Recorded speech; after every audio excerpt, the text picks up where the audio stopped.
Je suis à Montévrain et j'ai rendez-vous avec Philippe Besse. Philippe Besse, avec sa liste, se présente aux élections municipales qui auront lieu en 2026. C'est un candidat qui est actuellement élu dans l'opposition de la municipalité. Et donc, il va nous parler de son programme. Il a déclaré sa candidature avec sa... Bonjour Philippe Besse. Aujourd'hui, c'est le jour où vous annoncez aux internautes de Mac Journal que vous allez vous présenter aux élections municipales en 2026 avec votre liste. Donc vous êtes tête de liste sur la liste qui s'appelle Renouveau pour Montévrain. Donc vous vous présentez à Montévrain, bien sûr. Donc, je suis Philippe Besse, j'ai 67 ans et je suis un ancien fonctionnaire de l'administration territoriale. Auparavant, j'ai été collaborateur architecte pendant 15 ans et j'ai travaillé dans l'administration pendant 25 ans. J'ai aussi travaillé à Montévrain comme directeur des services techniques et de l'urbanisme 2011-2012. Donc, ce qui m'a permis déjà de connaître très bien le territoire communal, ses enjeux et de pouvoir prendre une bonne connaissance de la commune et de ses besoins. Donc on rappelle, le maire actuel, c'est Christian Robache. Tout à fait.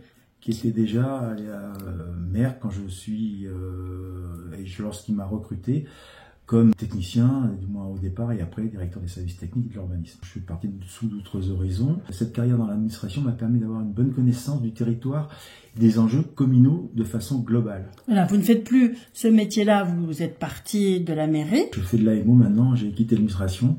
De l'AMO. De l'AMO, de l'assistant à maître d'ouvrage. Alors, vu l'âge que j'ai, je suis en droit de demander ma retraite, mais j'ai souhaité continuer une activité qui me permet de maintenir un lien avec les communes et de porter des projets pour celles-ci au niveau national. L'équipe avec laquelle je pars est une équipe nouvelle. On souhaite avoir un regard aussi nouveau vis-à-vis de la commune, parce que on a constaté que quand même, il y avait beaucoup de choses incohérentes. Alors, qu'est-ce que vous entendez par nouvelle? Aucun élu à part moi. Je suis dans l'opposition depuis 2020. J'ai été élu en 2020 sur la liste d'opposition et auparavant, j'ai soutenu l'opposition de 2014 à 2020. Est-ce que vous avez une étiquette politique? Pas du tout. On a réuni un groupe de personnes qui vient de tous les horizons. Et on n'a pas voulu créer de sectarisme, au contraire, on n'a pas d'étiquette politique et on le revendique clairement et fermement. L'âge de l'équipe part de 18 ans à 82 ans. Et on a une moyenne d'âge à peu près de 40 ans. Ça vient de tous les horizons. Aujourd'hui, on se retrouve dans une situation financière assez importante. Jeudi dernier, le 27 mars, il y a eu le conseil municipal. Assez grave, une situation, une mauvaise situation. Oui. Oui, mauvaise parce que on est passé à une dette qui a augmenté de 19%. Ça a été dit et reconnu par la municipalité en place, qui a quand même eu des ambitions. C'est pas en cohérence par rapport à ce que on pourrait attendre d'une commune qui se développe. Qui ait besoin de se développer, c'est une chose. Qui ait besoin d'équipement public, c'est une réalité.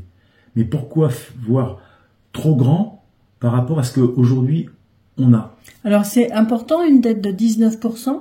Oui, parce qu'elle arrive à un montant entre 21 et 23 millions. Et donc c'est 19% du budget global de la mairie? Oui, c'est ça, budget global de la mairie, tout à fait. Et cette dette qui était à rembourser sur l'ancienne dette qui était remboursée sur 7 ans, est maintenant passé à 15 ans et 8 mois. Ça a été aussi dit au dernier conseil municipal où le maire adjoint a reconnu ce fait, et c'est dans un tableau qui nous a été communiqué dans les documents du conseil municipal, et il a reconnu que la dette avait augmenté de 19% et était étalée maintenant sur 15 ans et 8 mois, presque 16 ans. La dette est de 19%. Tout à fait. 19%. Voilà, elle a augmenté de 19%. Alors donc du coup elle est de combien? Elle monte jusqu'à 21-23 millions. La dette a atteint 19% du budget de la commune. Vous m'avez dit tout à l'heure que à 15 ans, la commune était en limite de tutelle. On aura la réponse si c'est bien, on est en limite ou pas de la tutelle. C'est le contrôle de la légalité et le préfet. Ah, le contrôle de la légalité. Voilà. D'accord. Qui regarde les budgets et qui juge si la commune doit être mise sous tutelle ou pas. Avec le préfet. Décidément, Montévrain est quand même sous la loupe des autorités fiscales. Tout à fait. Puisque il y a déjà eu la Chambre régionale des comptes qui a rendu ce rapport sur la SEM dont on a parlé dans une précédente vidéo, un rapport à charge et qui recommandait avec des obligations et qui soulevait des incohérences de gestion qu'on retrouve sur la commune aussi. Parce que donc ouais, l'adjoint qui a expliqué ça, l'adjoint au maire qui a expliqué ça, finances, oui. C'est l'adjoint aux finances. Tout à fait.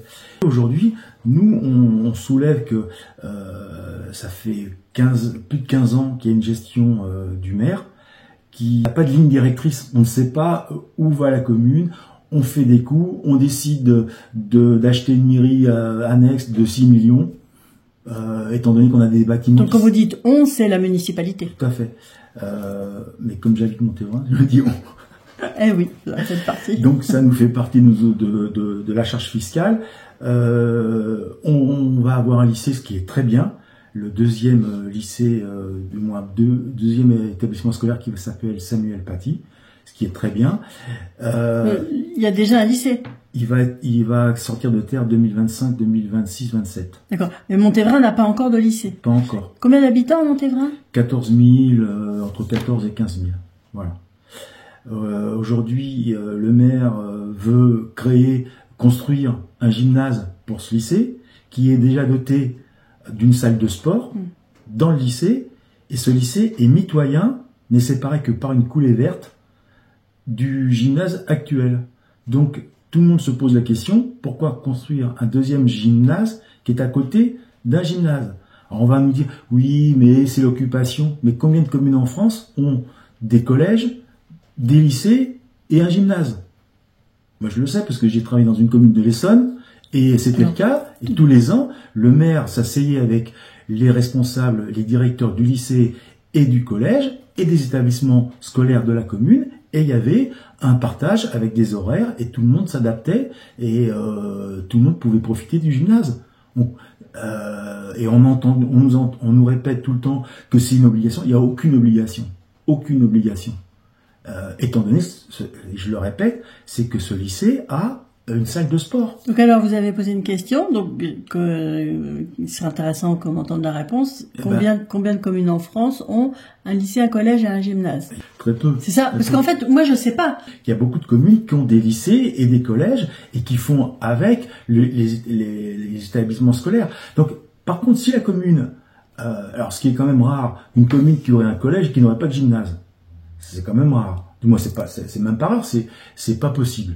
Donc, mais avoir entre le collège et le lycée, vous avez un gymnase aujourd'hui qui a 8-9 ans ou presque 10 ans, qui est très grand, qui a été vu grand. C'est ça, il y a un gymnase existant. Voilà. Le problème, il est là. Voilà. C'est que la municipalité veut construire un autre gymnase en même temps que le lycée.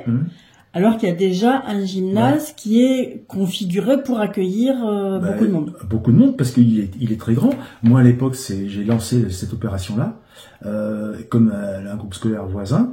Et, oui, vous étiez à la mairie, là, en tant que directeur des services techniques et de l'urbanisme. Donc, ce projet, je l'ai lancé. Et quand je suis parti, il était sur le démarrage des travaux.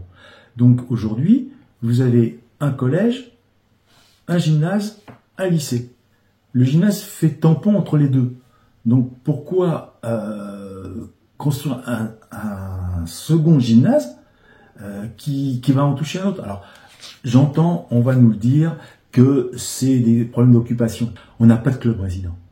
On n'a pas de club résident. Aujourd'hui, il n'y a pas un club qui s'appelle Montévrain Basket, Montévrain Football. Le club de football s'appelle le Val-de-France Football Academy. Ils occupent quels locaux? Ben là, ils voyagent un peu sur un petit peu des stades, parce que comme c'est le Val d'Europe, ils jouent un peu partout.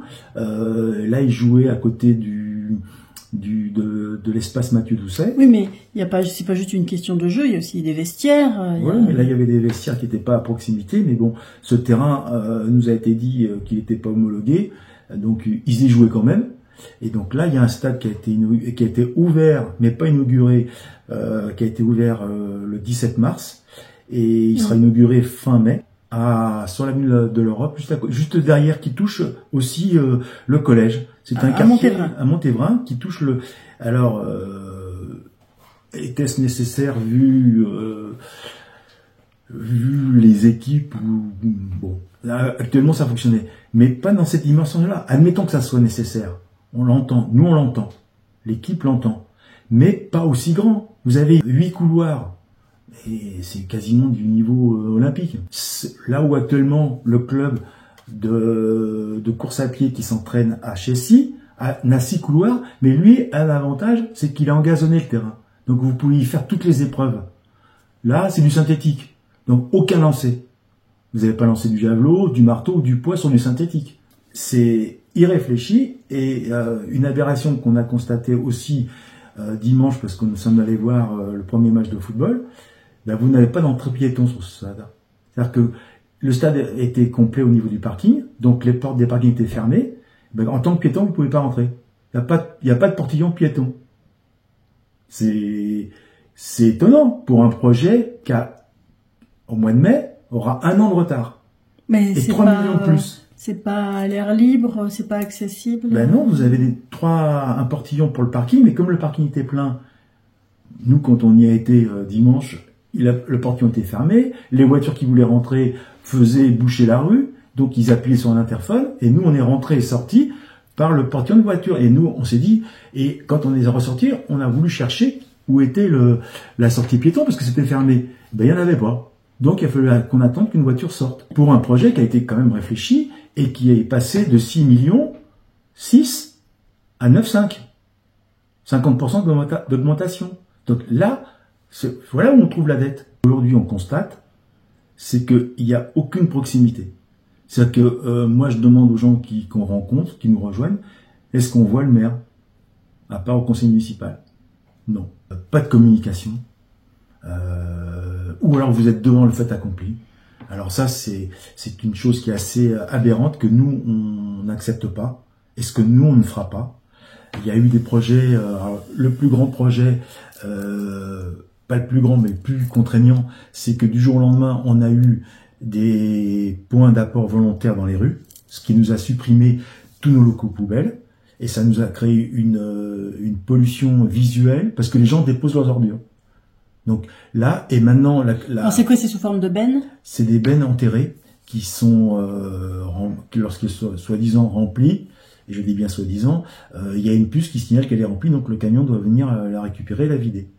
Mais les gens, comme il n'y a pas eu de communication, les gens s'en servent comme dépotoir. Ah oui. Donc ils y mettent des déchets. Là, il y a 15 jours, il y avait un ballon d'eau chaude. Dimanche, en revenant du stade, eh ben, il y a des gens qui ont déménagé. Vous aviez des palettes, un canapé, des choses comme ça. Alors, c'est des bennes qui sont prévues pour quel c'est du tri? Pour le tri collectif des particuliers. Mais le tri, les emballages?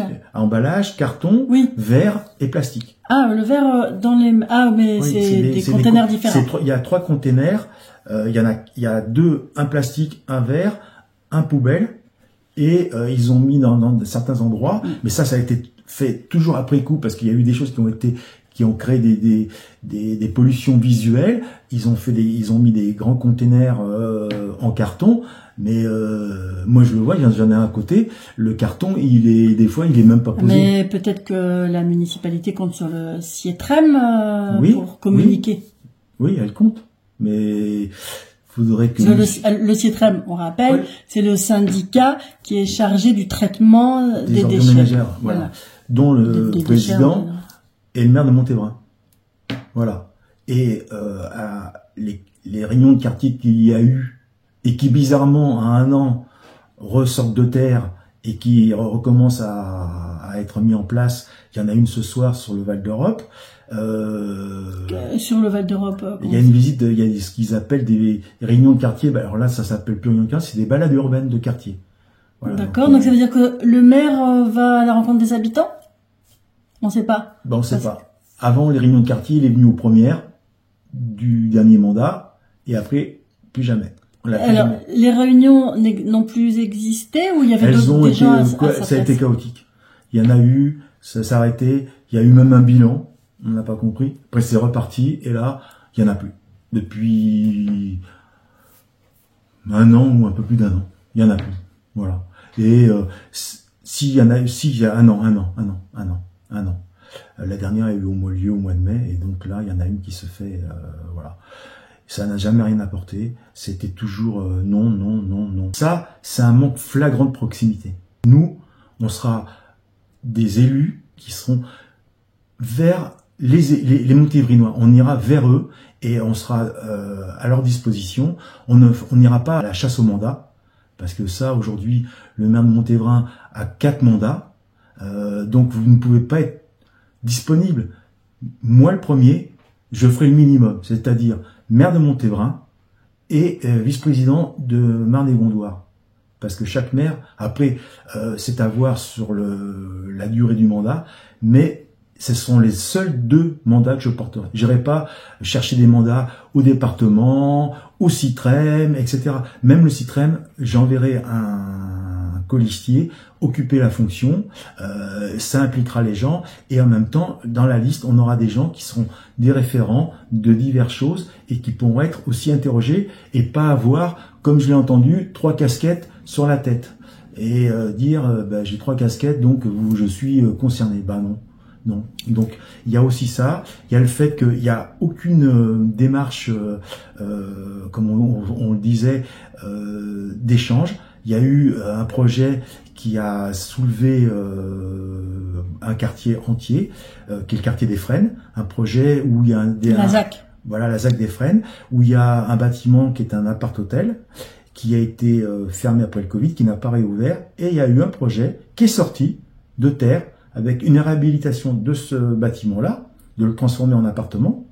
Bon, c'est déjà des appart-hôtels, donc il n'y a pas de gros travaux, mais derrière, il y a un immense parking, et là, Next City, qui a fait une division parcellaire, a lancé un projet de 5 bâtiments, dont 179 logements de mémoire sociaux. Alors il en faut, mais faut pas... Montévrain est en dessous... 19% sur 19. Les 25% exigés par la loi. Il en faut, mais il faut que ça soit réfléchi, qu'il y ait une mixité. Moi, j'habite à côté d'une résidence où il y a 2 bâtiments face à face, un bâtiment social, un bâtiment privé.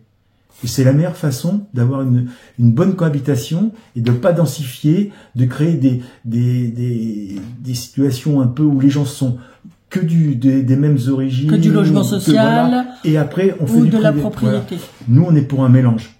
Ça, c'est la seule façon que les gens soient bien, vivent bien, qui était l'ancien logo de Montévrain. Bien vivre, et ça a disparu, donc c'est peut-être plus la logique de la ville et la signature, et donc nous on est contre cette façon de faire. Il y a ce fameux quai de déchargement qui a été aussi pareil lancé. Alors on vous dit que c'est une étude, mais quand on fait une étude, un quai de déchargement où? Alors sur le site du CTM dans le quartier de Fort-Mardy. Qui est mitoyen d'une zone pavillonnaire très ancienne. Donc, Fort-Mardy, c'est là où il y a Intermarché. Hein. Exactement. Donc là, il y a au pied levé, par une annonce dans le journal du CITREM, qu'il fallait vraiment chercher, que ça a été fait. Alors, on nous rabâche les oreilles que c'est qu'un projet, mais quand un projet, vous y dégagez une ligne budgétaire de 3 millions d'euros pour l'aménagement, etc., c'est plus un projet. Surtout surtout si la ville est déjà endettée jusqu'au cou. Oui. Alors ça, c'est le CITREM qui dégage les 3 millions. Ah oui, c'est le CITREM. C'est le CITREM qui dégage les 3 millions, qui les ont dégagés pour faire ce projet. Mais ça sort de nulle part. Il n'y a pas de concertation. C'est ce qu'on reproche à l'équipe municipale aujourd'hui, c'est que on vous met devant le fait accompli, on lance des choses comme ça. La mairie annexe, elle est sortie comme ça.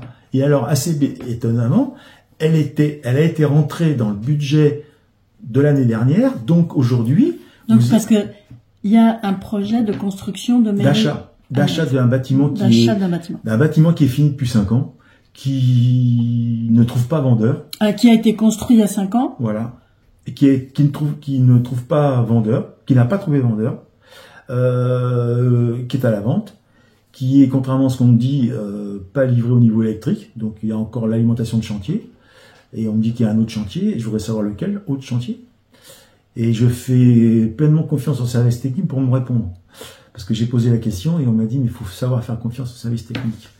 Donc je leur fais confiance. Et surtout, je leur fais confiance pour m'apporter une réponse. Et le consuel du bâtiment. Le consuel, c'est l'agrément comme quoi le bâtiment est conformément électrique. Au niveau de l'alimentation électrique, il est conforme aux normes électriques et qu'il peut être ouvert au public.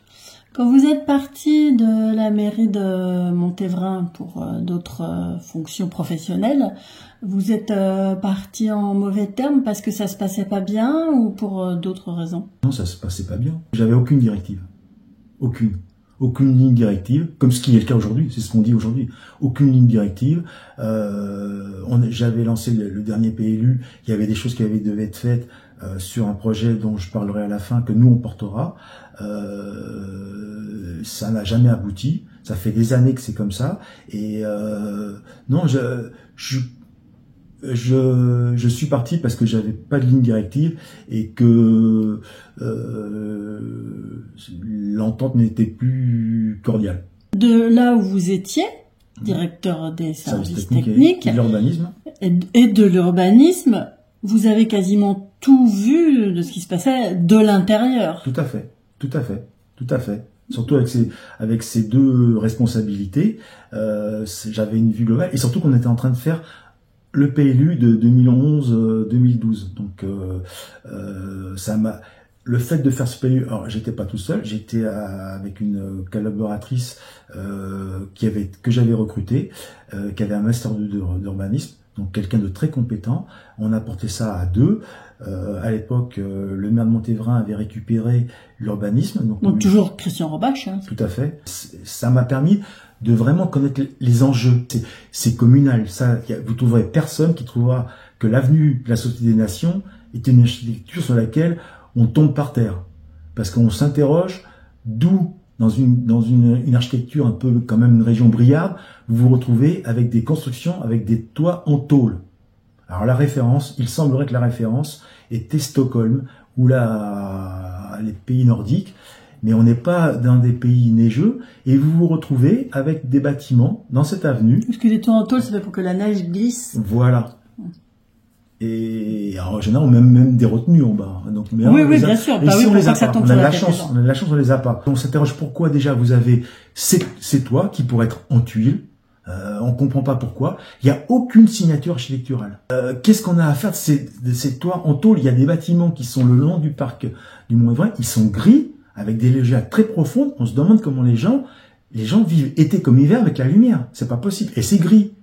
Et même la façade, on se demande si c'est du métal.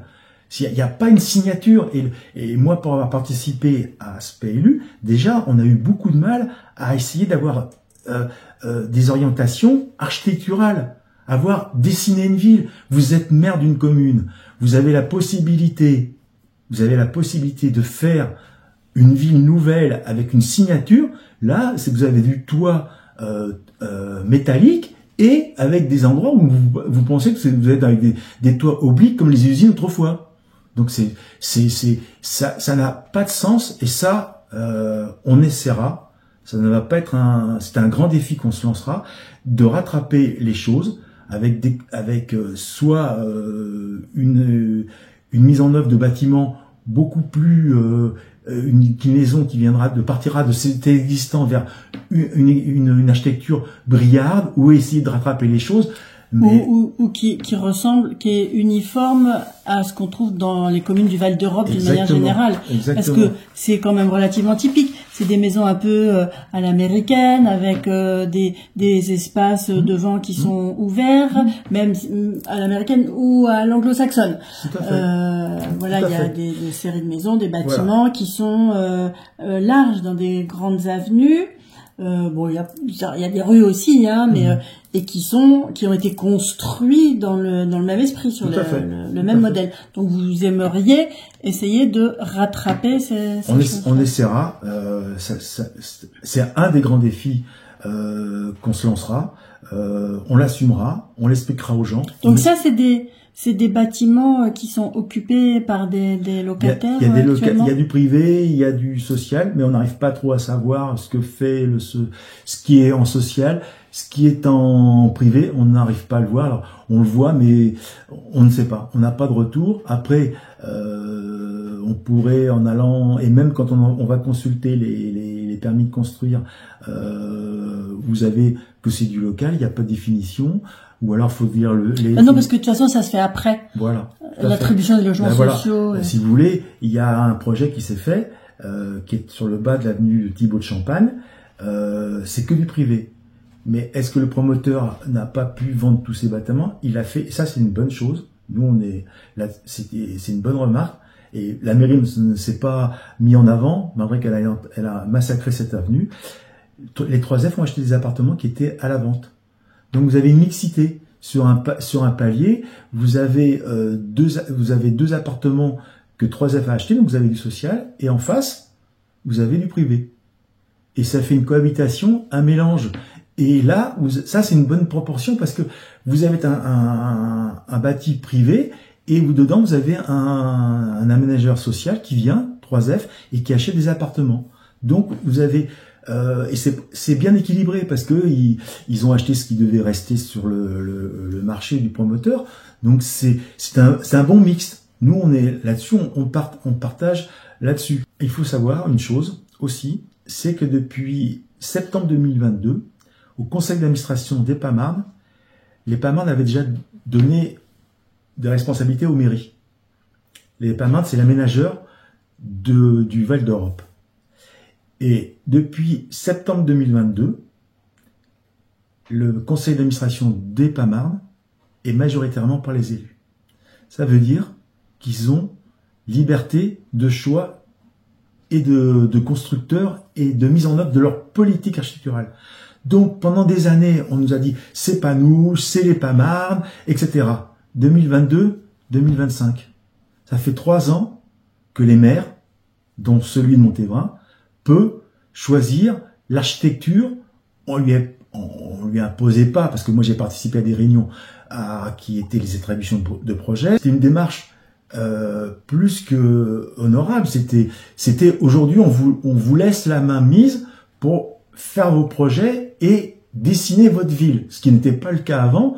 Même si les projets qui ont été portés, moi où j'habite, c'était très confortable et entendable. Après, ils ont voulu construire plus, donc nous on était à R+3, +4 ici dans le secteur, au début de l'avenue de la Société des Nations, côté avenue. Donc sur des bâtiments de voilà, 3 ou 4 étages maximum. Et tout doucement, quand vous allez vers le bourg, ben vous avez un pic, ça monte tout doucement, d'étage en étage. Et avant on avait la voirie, stationnement, bande de gazon avec des arbres et un trottoir. Et quand vous allez un peu avant la rue de Rome, où il y a le collège, ben là c'est fini. Vous avez que du stationnement et du trottoir. La bande à gazonner verte, elle a disparu. Et quand vous dépassez cette rue de Rome, et ben maintenant vous êtes au bord du trottoir. Voilà. Et il y a des endroits où vous pouvez passer, serrer la main à la personne qui habite à ces endroits-là. Ou vous avez quand vous allez un peu plus loin, ben vous avez des jardins, ils touchent le trottoir. Donc ça, pour vous, c'est une erreur de la municipalité, des orientations d'urbanisme. Il y a eu une sururbanisation qui n'a pas été réfléchie et ça a été construire pour construire. Mais on y vit. Mais donc municipalité plus EPAMARD, puisque EPAMARD fait partie de l'aménagement. Vous pouviez entreprendre un dialogue. Moi, j'ai assisté à ces réunions. Il n'y avait pas de dialogue, à part de refuser les projets. Mais si vous voulez, les promoteurs venaient présenter leurs projets, mais personne qui a restreint la voirie et qui a voulu construire sur les plus grandes parcelles, c'est aussi bien la mairie qu'EPAMARD, parce qu'EPAMARD a un droit de regard, plus qu'un droit de regard, sur le PLU, le plan local d'urbanisme. La preuve en est, c'est qu'ils nous mettent des coefficients de parking par appartement de 0,8. Moi, j'ai toujours voulu savoir comment on pouvait, par appartement, avoir une place de parking à 0,8. C'est 1 ou 2. Mais 0,8, alors vous allez me dire, alors on m'a répondu, c'est un coefficient, etc. Mais à un moment donné, vous ne construisez pas de parking, vous n'avez pas de stationnement, vous ne mutualisez pas, ou vous participez pas à des projets où vous pourriez mutualiser les parkings au sous-sol, publics et privés. Ça se fait pas. Donc, si vous voulez, il manque des places. Voilà. Donc, vous avez des voitures partout. Maintenant, les gens, c'est aussi un problème, c'est que vous n'avez pas de circulation douce. C'est un des projets qu'on va porter. Un des projets, on en a plusieurs, on en a même beaucoup. On a un projet écologique, c'est-à-dire planter des arbres de haute tige, parce qu'aujourd'hui, les arbres, ils sont de taille moyenne. Il faut donner une couleur et une vie à ces avenues. Alors, on va nous dire, oui, mais c'est pas fini. Mais dans les parties finies, il n'y a pas d'arbres. Donc, c'est facile de dire c'est pas fini, vous le verrez, vous le verrez, vous le verrez. Et on le verra peut-être jamais. Alors, c'est vrai qu'on peut dire que ça prend un temps pour pousser, mais là, les arbres qui ont été plantés ont plusieurs années. Et finalement, c'est pas des grands Arbres. Voilà, c'est pas des arbres de haute tige. Et les arbres de haute tige, si vous voulez, ça vous donne un volume vers l'été, etc. Et beaucoup plus, ça vous cache un peu le bâti qui aujourd'hui n'est pas, parce que tous les gens qu'on côtoie, cette avenue de la Société des Nations, c'est vraiment, c'est horrible à voir. Ils l'aiment pas. Non, ça, ils l'aiment pas, ça c'est certain. Tout le monde s'interroge, quelle est la recherche architecturale? Alors, on va me dire, oui, mais c'est votre métier. Ben oui, mais justement, ça nous rend plus sensibles à ces choses-là. Moi, c'est mon métier d'origine. C'est-à-dire que les habitants ne s'y retrouvent pas, ils s'y reconnaissent pas, ils voient pas l'intérêt d'avoir. C'est du bétonnage.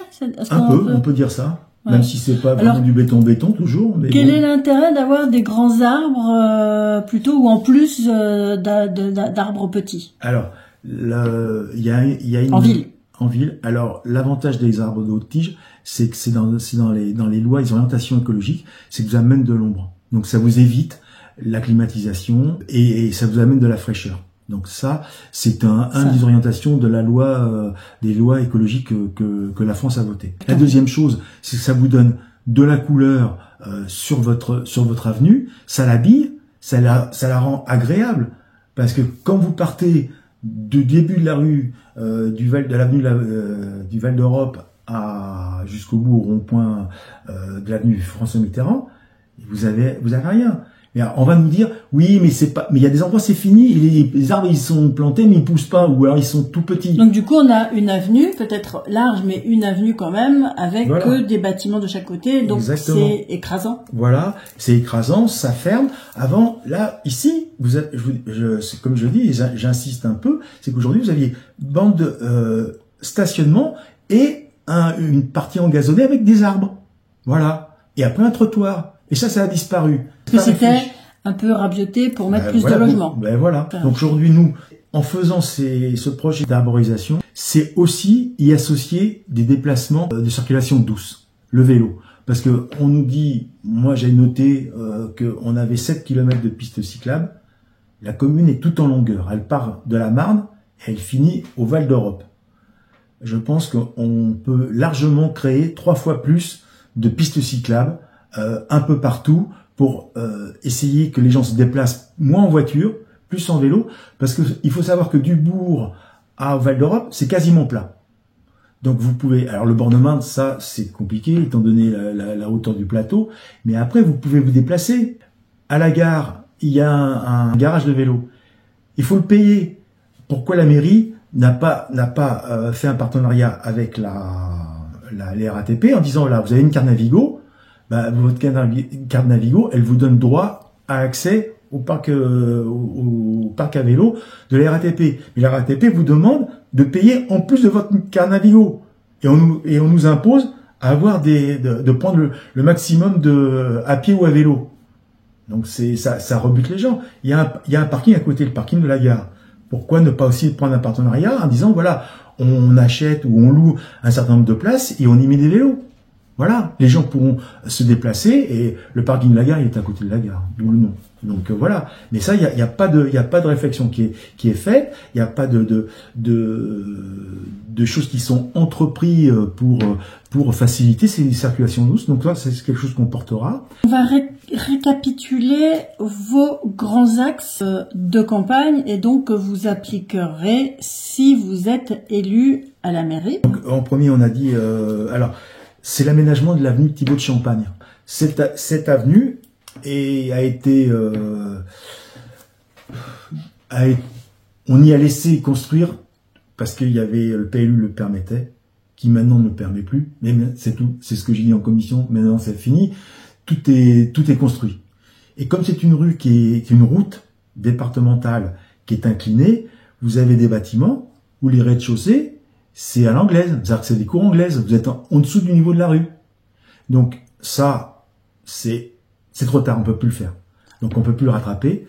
Nous, on a une idée et un projet parce qu'il y a un projet qui nous a été présenté il y a quelques années, qui n'a pas eu de suite. Donc quelques riverains sont revenus. On nous a dit oui, mais vous comprenez, c'est pas possible, ça appartient au département. Mais le maire actuel est vice-président au département.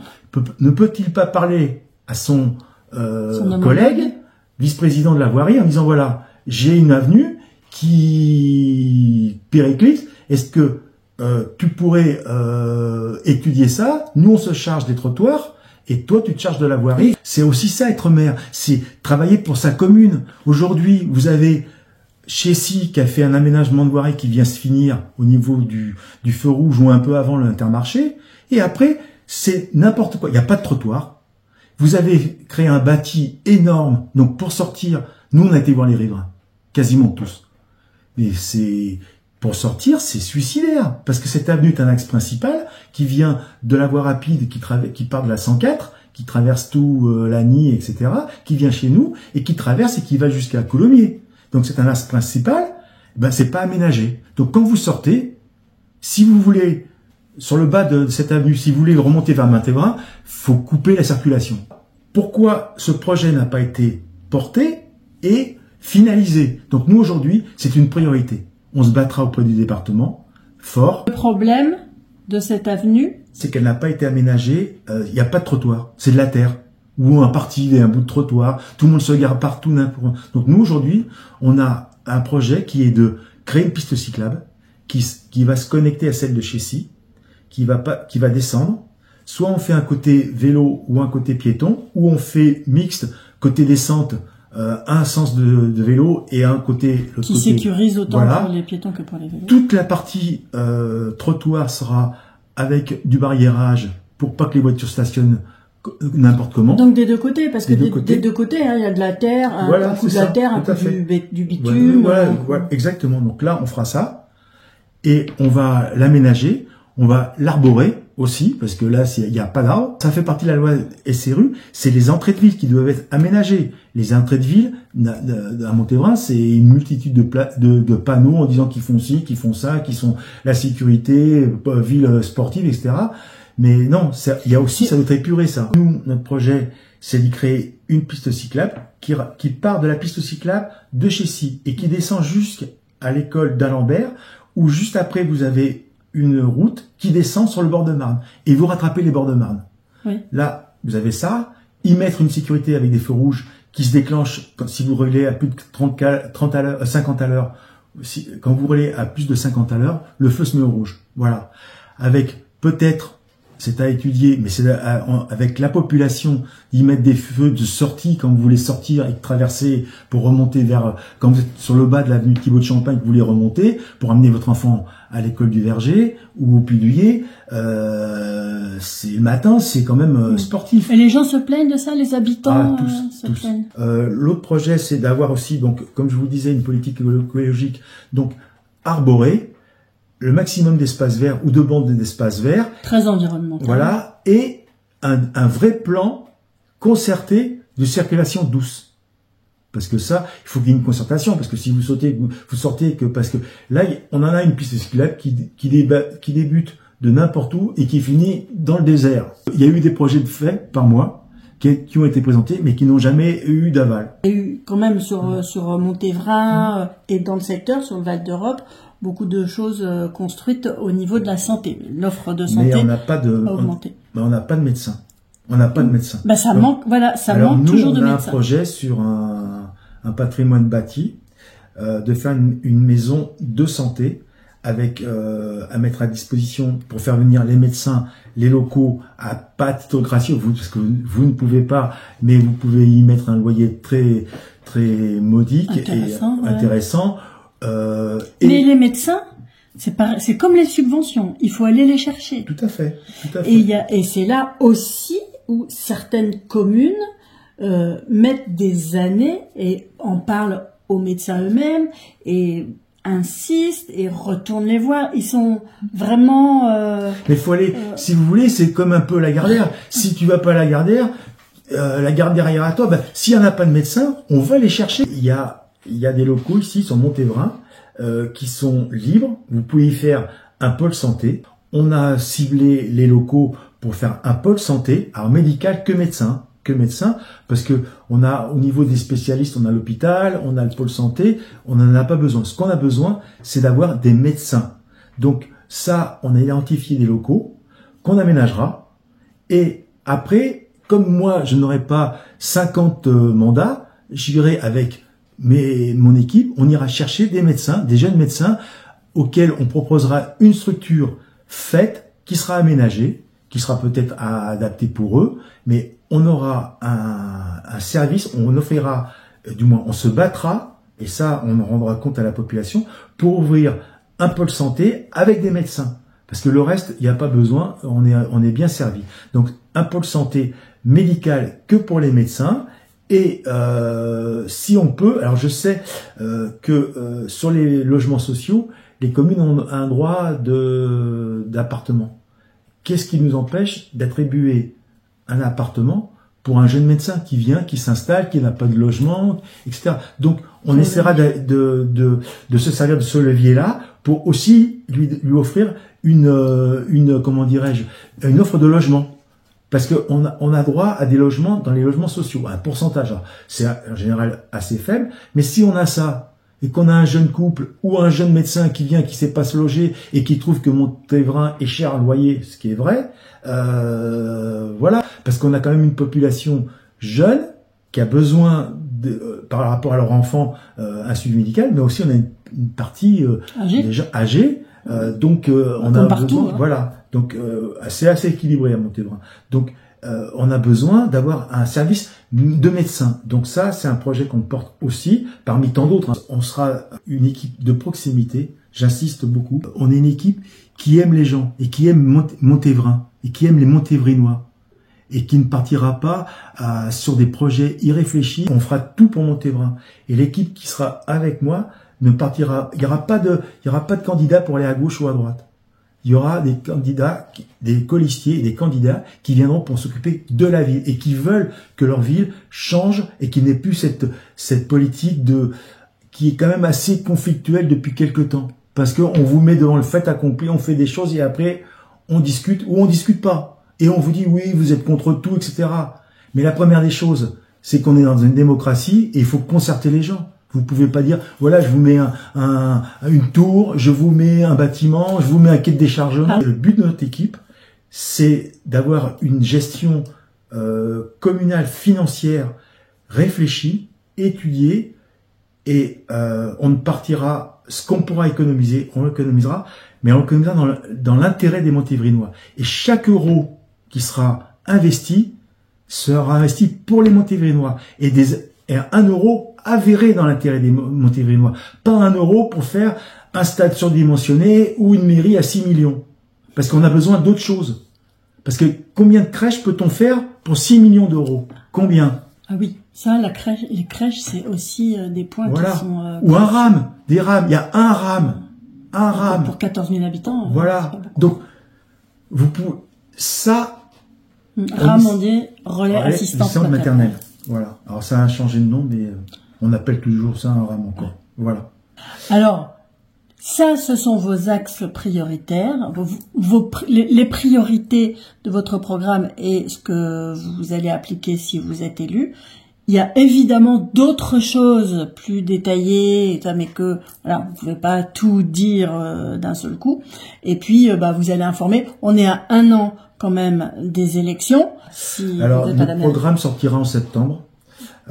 Qui est le début de la campagne. Programme détaillé, oui. Le programme détaillé, qui est le début de la campagne officielle, légale. Donc nous, notre programme détaillé et nos grandes orientations communales seront développées point par point, secteur par secteur, ou avec les grands thèmes, l'enfance, la culture, le sport, la jeunesse. Est-ce qu'il est nécessaire de s'intéresser à elle? Parce que on est une ville en pleine croissance, donc il faut avoir une politique qui sache écouter et des gens qui sachent écouter. C'est pour ça qu'on a des jeunes, dont un jeune de 18 ans, qui sera lui, qui nous apportera aussi, qui sera un lien avec la jeunesse et qui aussi nous apportera un regard de quelqu'un qui a 18 ans. Donc, et qui aime le sport. Et qui aime le sport, qui joue au ping-pong. Il y a tellement de ping-pong à Montévrain qu'il est obligé de jouer à la nuit. Oui, mais parce que il y a pas de club résident. On n'a pas de club résident. Il faut savoir que de club de sport, de club de sport résident, on n'en a pas. Il y en a d'autres. Il y a des associations. Il y a des associations, mais sportives. De tricot. Oui, du tricot. Le troisième âge a toute une vie. Il faut savoir que vous payez pour y rentrer. Il faut savoir que pour aller manger au repas des anciens, vous payez.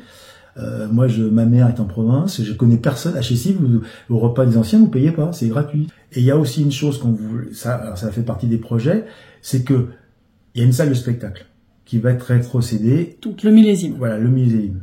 Il va être rétrocédé. À ce jour, elle appartient à la SEM. On fait des lotos dans des structures sportives. Ce qui veut dire que vous enlevez des créneaux, faut mettre de la moquette. Alors des structures sportives, c'est au gymnase. Au gymnase, à Mathieu Doucet, qui est une structure. Voilà, vous faites ça. Pourquoi ne pas utiliser cette structure-là avec les gradins repliés? Vous mettez, on a une structure culturelle. Pourquoi aller ne pas l'utiliser et qu'on va fermer le temps d'installer? Donc il faut installer. Donc ça veut dire que vous avez des créneaux qui sautent. Aussi bien le gymnase que l'espace Mathieu Doucet, vous avez des créneaux pour installer des tables, des tapis, appareillés par terre. Le millésime n'est pas utilisé autant. Voilà. Et quand il est utilisé, moi un jour, j'ai vu, il y avait une manifestation de jeunes qui devaient faire du rap ou des choses comme ça, des danses. C'était confidentiel, c'était pas communiqué, mais ça peut plaire à la population. Pourquoi? Nous, on porte une idée, c'est que le samedi après-midi, en fin d'après-midi, on ait une activité de spectacle, quel qu'il soit, pour le troisième âge. Voilà. 17h, 16h, avec à la fin un petit goûter et un échange. Ça pourrait se faire au millésime. Bien sûr. Parce que j'espère, pour avoir construit une salle de spectacle à Croissy-Beaubourg, j'espère qu'on peut faire de la vidéo et projeter des films. J'espère. Parce que vous avez été dans le projet de la salle de spectacle de l'espace Michel Fugain à Croissy-Beaubourg. Et donc, vous voyez ce qui peut s'y passer. C'était une très belle salle parce que moi, quand je suis arrivé à Croissy-Beaubourg, elle était en phase d'attribution des lots. Donc je l'ai suivi de A à Z. Mais ils font beaucoup de spectacles. Beaucoup. Très, très utilisés. Oui, mais parce qu'il y a une politique. Et pour connaître bien la mairie de Croissy, il y a une vraie politique. Mais il y a plein d'astuces qui ne sont pas utilisées ici, que nous on mettra. Mais si nous on est élus, on l'expliquera à la population. Pour avoir des spectacles, c'est pas difficile, c'est pas très difficile. Donc, mais c'est comme pour avoir des médecins, il faut aller les chercher. Ou les subventions. Les subventions.